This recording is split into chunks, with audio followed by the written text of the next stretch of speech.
Namamu begitu penting. Karena itu namamu bukan lagi Abram, melainkan Abraham.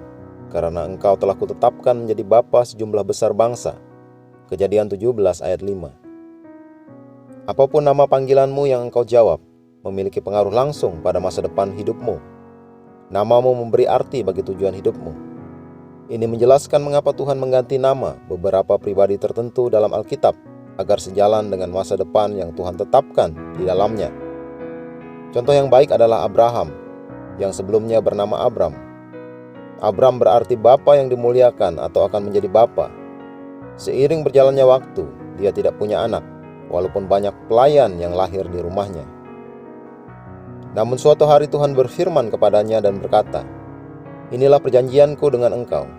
Engkau akan menjadi bapa sejumlah besar bangsa. Karena itu namamu bukan lagi Abram, melainkan Abraham, karena engkau telah kutetapkan menjadi bapa sejumlah besar bangsa." Kejadian 17 ayat 4-5. Abraham percaya kepada Tuhan, dan sejak itu dipanggil dengan nama Abraham, bapa sejumlah besar bangsa. Contoh penting lainnya adalah Yakub. Dia dinamai Yakub karena waktu lahir dia memegang tumit saudaranya. Yakub berarti tukang tipu atau penipu.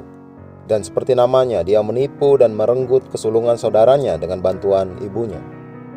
Namun saat dia bertemu dengan Tuhan dan minta diberkati, dia tidak mau memberkatinya sebelum namanya diganti dari Yakub atau penipu menjadi Israel, pangeran bersama Tuhan. Kejadian 32 ayat 28.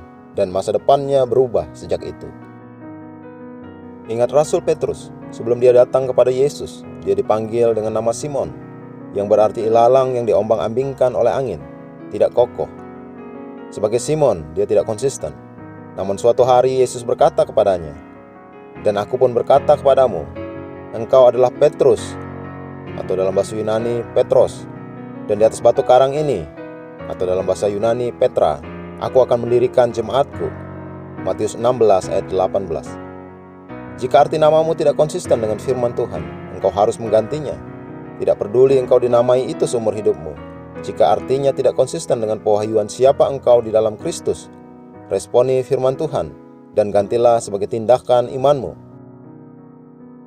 Mari kita berdoa. Bapa yang mulia, terima kasih atas firman-Mu yang menyingkapkan identitasku, warisanku dan kemampuanku di dalam Kristus. Kehendak-Mu bagi hidupku dibukakan dalam rohku, dan aku hidup setiap hari memenuhi kehendak-Mu dan tujuan-Mu bagi hidupku, berjalan dalam jalan yang Engkau tetapkan dalam hidupku. Dalam nama Yesus, amin.